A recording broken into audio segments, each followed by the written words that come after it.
boring. I tried to watch as many as I could like survive. Okay. I watched all the Pete Hegseth hearing, and it took a lot out of me, but I managed to do it. But there was a lot of ridiculous in that hearing. And we'll look at a few of the clips of the ridiculous. And I'm not going to necessarily, I'm not going to focus on what the Democrats did. You saw Tim Kaine. Look, and I'm going to say up front, I was very proud of the Senate Armed Services Committee Democrats. And there's been some discussion that I actually wrote a Substack piece right before the hearing saying, look, I really want Democrats to come out of the gate hard. I want them to go after him. I know we're all about norms, traditions, and decorum, but I want answers. And to their credit, I do believe they did a very good job of that. They maintained decorum, but they went pretty hard. You saw the Tim Kaine bit. There's actually pieces that are tougher than that. Tammy Duckworth wrecked him. Elizabeth Warren hit him hard. I was very, very proud of the Senate Armed Services Committee Democrats for doing that and holding his feet to the fire as much as they can. Meanwhile, our friends on the other side, weren't quite as engaging, let's say. You saw the Mark Wayne Mullen piece. This is interesting. This is Tim Sheehy, the new senator from Montana, who is a former Navy SEAL, but this was his questioning, the first minute of his questioning. Pete, I'm actually going to ask you questions because I want to hear your answer. How many genders are there? Tough one. Senator, there are 2 genders. I know that well. I'm a Sheehy, so I'm on board.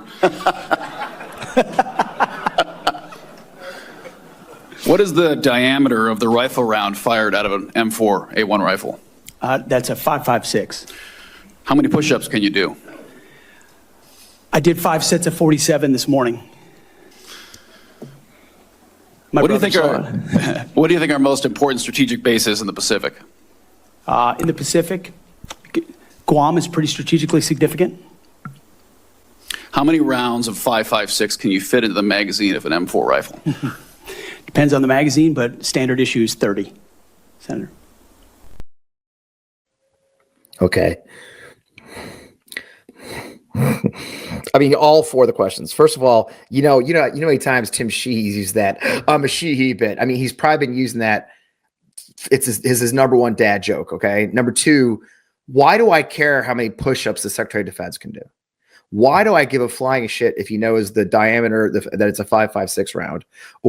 And I loved when he asked him, what do you think is the most strategic base? The funny part of that question is he thought that was a layup question. Heck, this guy's going to be Secretary of Defense. He's going to be, it's an important job. What's the most important strategic base in the Asia Pacific? And you could tell Hegseth is like, there's Guam. I know Guam. Yeah, Guam. I picked Guam. You could hear it. You could see it spinning in his head. I've heard of Guam. I don't know. Maybe Guam is. I'm not actually an expert in the Asia Pacific, but I'm also not going to be the Secretary of Defense. I think Hawaii is kind of important. We do have a state. It's a state, maybe. I don't know. There's a lot of strategic places in the Middle East, in the Asia Pacific for us. But, you pick Guam.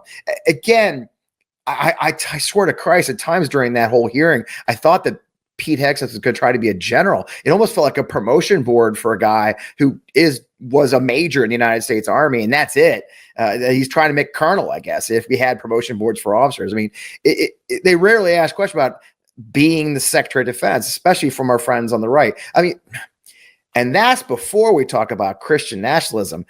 Hegseth layered it on deep in his opening statement about his Christianity. And this, again, the sycophants stepped right up to the plate to help him out. Very idea that you should have to sit there and answer hypothetical potential in somebody's imagination crimes that may take place at some point, and wouldn't that disqualify you if you were a murderer or if you were a rapist? Unfair, and I'm embarrassed for this behavior. But first, I want to say thank you for your strong proclamation, unapologetic proclamation of faith in Jesus Christ. I sat here and listened to your opening statement and thought, wow, this is a guy who in today's culture is willing to stand up and say the first thing is first, faith in Jesus Christ. And I was reminded of what Christ said in Matthew, seek ye first the kingdom of God and his righteousness, and these things shall be added unto you. You are going to have a great future as our secretary, and I look forward to that day happening. No. I'm just gonna say this. No. I'm a former Army officer. Spent 20 years in uniform, 4 years for that at West Point. I do not want a Christian nationalist as the highest ranking person in the United States military. Because you know why? The United States military is a direct reflection of the United States people, the American people. It's Muslims, Hindus, Christians, non-Christians, atheists. I don't care. But the fact that the layers of shivers on the necks of anybody who serves, and probably did. Imagine being a Jewish service member or a Jewish person having to work for this guy. Oh, but don't worry, he supports Israel. Okay. Imagine being a Muslim service member, which we have thousands. They will not have protections under this guy. And that's something to think about. It was kind of funny, Eric Schmidt, of course, my Missouri senator, he went right on TV to go to bat for his friend Pete Hegseth. Obviously, the Democrats asking hard questions about his incredibly dark past, which just really out of line. But I think he's pointing out the hypocrisy that the Democrats, again, the party of Bill Clinton here, somehow have this moral outrage about these accusations. And so I think we're looking at this nomination for who can come in and take on the very important role of running the Pentagon, who can root out DEI. Part of my questioning was to talk about the recruitment crisis we have because of this woke ideology that divides the room by oppressor and oppressed. It's race essentialism. It's killing recruiting. Focusing on China, we need to be able to do that. And then procurement reform, the stuff that the Pentagon needs to do better, more efficiently. China has a bigger Navy than we have. Not a better Navy, but they have a bigger Navy. Mm-hmm. China's in space for real. They're building islands off the South China Sea. So I think it's time we get somebody like Pete Hegseth in place who's not part of the typical permanent Washington cocktail party class, but somebody who's going to shake things up. I think we need that. You have to laugh. He's not part of the Washington, D.C. permanent cocktail party. By the way, I've lived in D.C. recently, a few years ago. There isn't a lot of cocktail parties going on in the D.C. I love that when the Republicans say it, because you know why? They all freaking hate each other now. Even the Republicans don't go to parties together anymore. But it's okay, because Pete takes his staff to strip clubs. He doesn't go to the cocktail parties. He's going to the nudie bars.